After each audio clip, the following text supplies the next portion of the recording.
സ്വന്തം പേരിനോടൊപ്പം നെടുമുടി എന്ന പേര് അഭിമാനത്തോടു കൂടി ചേർത്ത് ഇന്ന് അറിയപ്പെടുന്ന പുതിയ തലമുറയിലെ ഒരു എഴുത്തുകാരനുണ്ട്, ശ്രീ നെടുമുടി ഹരികുമാർ.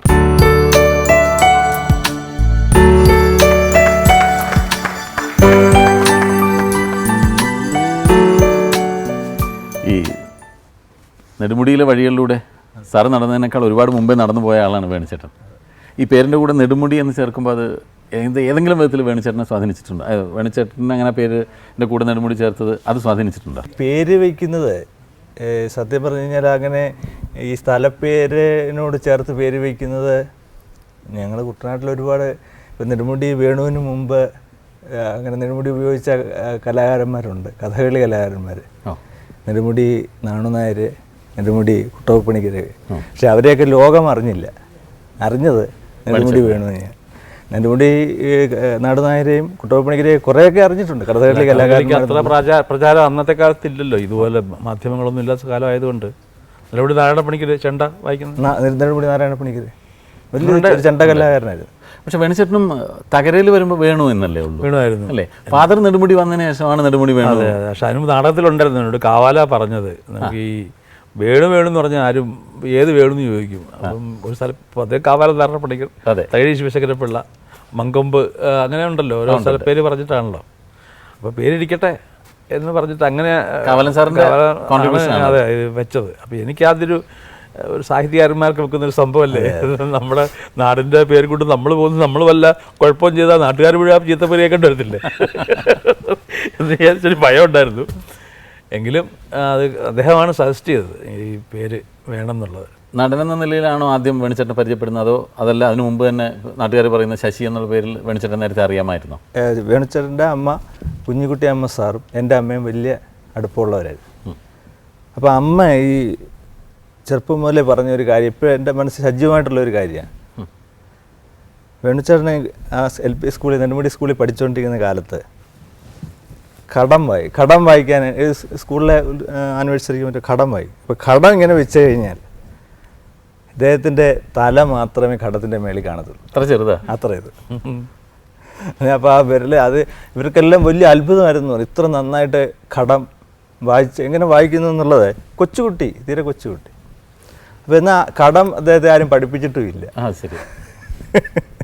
അപ്പോൾ ആ ഒരു അനുഭവം അമ്മ എപ്പോഴും പറഞ്ഞ്. എന്നാണ് ആദ്യം കാണുന്നത് വേണുചേട്ടനെ? എനിക്ക് കൃത്യമായിട്ട് പറയാം. പക്ഷേ ഞാൻ എൻ്റെ ഓർമ്മയിലുള്ളൊരു ചിത്രം, ഈ കോളേജിൽ പോകാനൊക്കെ ആയിട്ട് ഇങ്ങനെ നെടുമുടിയിൽ ആറിൻ്റെ തീരത്തോട് ഇങ്ങനെ നടന്നു വരുന്ന വേണുചേട്ടൻ എൻ്റെ ഓർമ്മയിലുണ്ട്. അത് കഴിഞ്ഞ് അതിന് ശേഷം ഈ കലാകൗമുദിയിലെ പത്രാധിപസ്മതി അങ്ങായിരുന്ന സമയത്ത് തോൾസഞ്ചിയൊക്കെ തൂക്കി താടിയൊക്കെ വളരെ എല്ലാവർക്കും ഞങ്ങൾക്ക് കാഴ്ച വസ്തുവാണ്. അപ്പോൾ അത് കാരണം അതൊരു അവിടെ പതിവില്ലാത്തൊരു വേഷമാണ്. അതൊക്കെ ആയിട്ടുള്ള ആറ്റുതീരത്തോടെ ഇങ്ങനെ നടക്കുന്നത്. അപ്പോൾ കൂട്ടുകാരും ആരെങ്കിലും ഒക്കെ ചിലപ്പോൾ മിക്കവാറും 1-2 സന്ദർഭങ്ങളിൽ ബോബൻ കുഞ്ചാക്കോ വരുന്നതും അദ്ദേഹത്തെ കാണാൻ പറ്റുന്നതൊക്കെ ഞങ്ങൾക്ക് ഒരു വലിയ സന്തോഷമൊക്കെ ആയിരുന്നു. ഫാസിലുമായിട്ട് നെടുമുടി അമ്പലത്തിൻ്റെ കളിത്തട്ടിലൊക്കെ വന്നിരിക്കും. ഇവരൊരുമിച്ച് പിന്നെ മിമിക്രി അവതരിപ്പിച്ച്. അപ്പോൾ അന്ന് വേണിച്ചേട്ടൻ്റെ അമ്മാവൻ വേഷം വളരെ പ്രസിദ്ധമാണ്. അമ്മാവനാണ് ക്ലിക്ക് ചെയ്ത ഒരു ഐറ്റം അതാണ്. ഈ അമ്മയ്ക്ക് വലിയ ഇഷ്ടമായിരുന്നു എന്ന് പറഞ്ഞപ്പോൾ ഞാൻ ഓർത്തതാണ്. പൊതുവെ അമ്മമാർക്ക് അല്ലെങ്കിലും വേണുചേട്ടനെ ഭയങ്കര ഇഷ്ടമാണ്. നമ്മളുടെ കൂട്ടത്തിൽ ആരുടെ വീട്ടിലാണ് വേണുചേട്ടൻ പോയിട്ട് അവിടെ അമ്മയുടെ കൂടെ പോയിരുന്നു ഇങ്ങനെ കഞ്ഞിയെ കുടിച്ച്? ഇന്നസെന്റ്. അതെങ്ങനെയായിരുന്നു സംഭവം? അല്ല, അത് വലിയ കഥയാണ്. അത് ഇതിലേക്ക് വിട്ട് ചുരുക്കാൻ ഇത്തിരി ബുദ്ധിമുട്ടാണെങ്കിലും ഈ പിന്നെ അവിടെ ചെന്നു, വീട്ടിൽ ചെന്നു.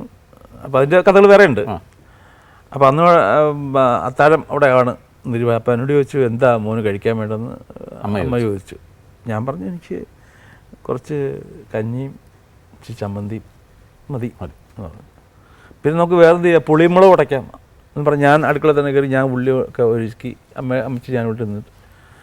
അപ്പോൾ ഇത് കണ്ട് പെട്ടെന്ന് ഇവർ കരഞ്ഞുകൊണ്ട് പുറത്തേക്ക് ഓടി.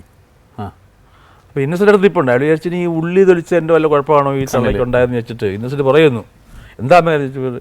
ഇതുപോലൊന്നിനെ എനിക്ക് തന്നില്ലല്ലോ, ഞാൻ ഇത്ര പറ്റിട്ടു എന്നെ പറ്റി.